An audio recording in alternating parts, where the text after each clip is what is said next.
Täna võitsime oma esimeses eurosarja mängus Põhja-Makedoonia klubi seisuga 3-0.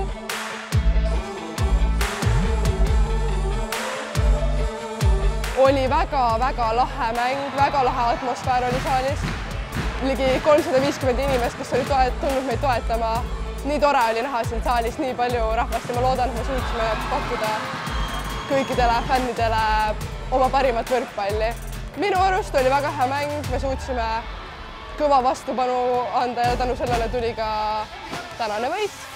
Ja ma loodan, et me näeme ka nii palju rahvast järgnevatel kodumängudel.